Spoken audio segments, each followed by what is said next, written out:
वो महिला एक कुशल पटकथा लेखिका थी जो हिट लघु नाटक बनाने के लिए जानी जाती थी, लेकिन इस बार उसने जिस नायक को लिखा उसमें आत्म जागरूकता आ गई। जागने के बाद हर दिन वह सबसे पहला काम यह करता था कि उसे अलग अलग महिलाओं के साथ ब्लाइंड डेट और रोमांस के लिए मजबूर किया जाता था। उसकी किसी भी डेट के कुछ बोलने से पहले ही वह आदमी बाकी की कहानी का अंदाजा लगा लेता था।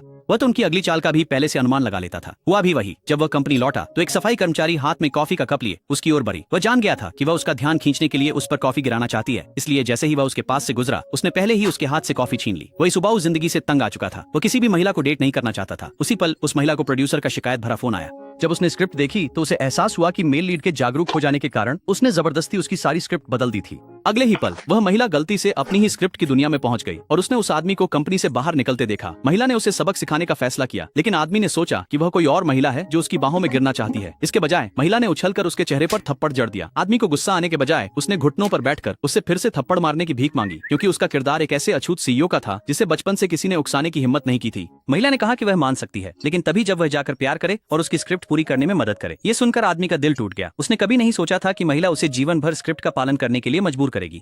घर लौटने पर उसके पिता उसे उसकी 18 वर्षीय परदादी से मिलवाने ही वाले थे, लेकिन वह आदमी पहले से ही उसकी पहचान जानता था। उसने खुद को अपने कमरे में बंद कर लिया और अपना उबाऊ जीवन खत्म करने के लिए जहर पीने की तैयारी करने लगा। वह महिला खिड़की से उसके कमरे में चढ़ आई। उसने उस आदमी से कहा कि वह इस दुनिया की पटकथा लेखिका है और वह उसकी प्यार में पढ़ने में मदद करने आई है, लेकिन उस आदमी को प्यार पर भरोसा नहीं था। महिला ने कहा कि वह अगले दिन उसे प्यार का एक अलग पहलू दिखाएगी, इसलिए अगले दिन उसने कहानी में एक अमीर महिला को शामिल किया और योजना बनाई कि वह निडर होकर उस आदमी से अपने प्यार का इजहार करे। लेकिन उस आदमी ने महिला की योजना को पहले ही भांप लिया था। उसने न केवल उस अमीर महिला को वहां से भगा दिया, बल्कि उस महिला से यह भी कहा कि वह केवल एक साधारण इंसान बनकर जीना चाहता है। महिला को एहसास हुआ कि इन सब के लिए वही जिम्मेदार थी। उसने उस आदमी को एक आम इंसान बनाने का फैसला किया। पहले वह उसे साधारण कपड़े पहनाने ले गई, लेकिन उस आदमी ने स्वाभाविक रूप से अपना बैंक कार्ड निकाला और पूरी दुकान ही खरीदने की कोशिश की। महिला ने उसे रोका और कहा कि उसे बस कुछ ही कपड़े खरीदने हैं। फिर उस आदमी ने चाहा कि उसका असिस्टेंट गाड़ी लेकर उसे लेने आए, लेकिन महिला ने उसे बताया कि आम लोगों के पास लग्जरी गाड़ियां नहीं होती, इसलिए वे दोनों बस में गए। जीने के इस तरीके ने तुरंत उस आदमी की दिलचस्पी जगा दी।